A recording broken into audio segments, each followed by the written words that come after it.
The Magic Petals. Once upon a time, in a quiet little town, there lived a girl named Zenya. One morning, her mother sent her to the bakery to buy some donuts for the family. Zenya returned with 7 donuts, strung neatly on a string like beads, 2 with poppy seeds for her father, 2 with sugar for her mother, 2 with chocolate for herself, and 1 with white chocolate for her little brother. Holding the string of donuts in her hand, Zenya walked home, looking up and down as she read the shop signs and advertisements along the street. But while she wasn't paying attention, a strange dog crept up behind her. Before she knew it, the dog had eaten all the donuts, leaving only the empty string dangling in her hand. Zenya turned around too late. The dog darted away, and though she ran after it, she could not catch it. At last she stopped, out of breath, and saw that she was standing in a strange and unfamiliar place. Frightened, she began to cry. Just then, an old woman appeared beside her. "Why are you crying, little one?" the woman asked gently. Zenya told her about the donuts and how the dog had stolen them. The old woman smiled and took Zenya by the hand.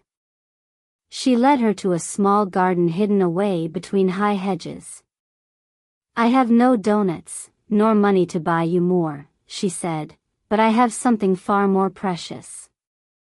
Look, here grows a magic flower."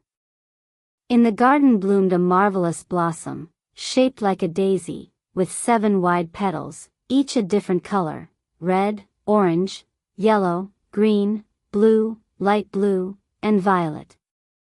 "This is the rainbow flower," said the woman. "It can grant any wish you desire. All you must do is tear off a petal, throw it into the air, and say these words. Fly, petal, oh.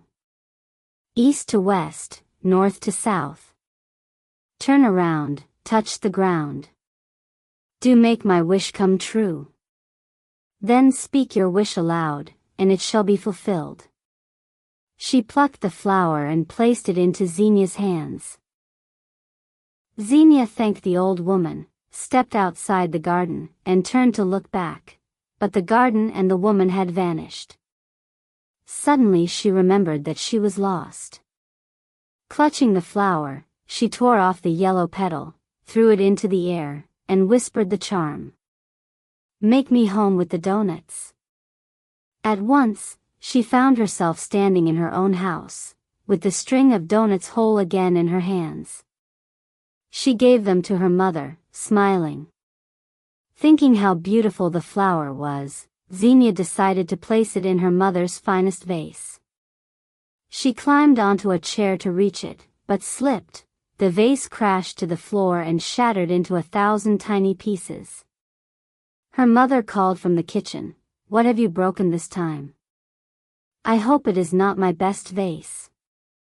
Zenya quickly tore off the red petal and wished the vase whole again. At once, the shards rose from the floor and fitted themselves back together. When her mother entered the room, the vase stood on the shelf, safe and perfect. Later, her mother sent her out to play. In the yard, Zenya saw a group of boys pretending to be Arctic explorers. She asked to join them, but they laughed and said, "We don't take girls to the North Pole. Go away." Hurt, Zenya went aside, tore off the blue petal, and wished herself at the North Pole. In an instant, the world spun. A raging blizzard howled about her, and she found herself standing on endless ice in only her summer dress and sandals. The cold was unbearable, and her tears froze into icicles on her cheeks. From behind snowdrifts came the growls of polar bears, moving closer. Terrified, Zenya tore off the green petal and wished herself safely home. At once she was back in the yard, where the boys laughed at her. "Where is your North Pole?" they jeered. Zenya ignored them and went to the next yard, where a group of girls were playing with wonderful toys: a doll carriage, a skipping rope, a tricycle, a ball, and even a talking doll. Envy stirred in Zenya's heart. She tore off the orange petal and wished for all the toys in the world. Immediately, toys came tumbling down from the sky like a storm: dolls, planes, gliders, drums, and balls. They filled the streets, clogged the trees, blocked the traffic. Mountains of toys piled higher and higher until Zenya was frightened. "Stop, stop. I don't want any more," she cried, but the toys kept pouring down. She ran home, the toys chasing her through every doorway, until she climbed onto the roof. In desperation, she tore off the violet petal and wished all the toys to return to their shops. And just like that, they vanished. Now only one petal remained, light blue and shining softly. Zenya walked through the streets, wondering what great thing she should wish for. Then she saw a boy sitting on a bench. His name was Luka, and though he was kind, he could not play with the other children, for he was lame. Zenya sat beside him, and the two became friends. She thought to herself, this wish must not be wasted. She tore off the last petal, threw it into the air, and said, "Make Luka well again."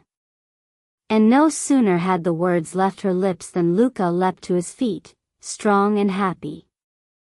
Together they ran, played, and laughed in joy. And from that day on, Zenya learned that the greatest magic is not in having everything for oneself, but in giving happiness to others.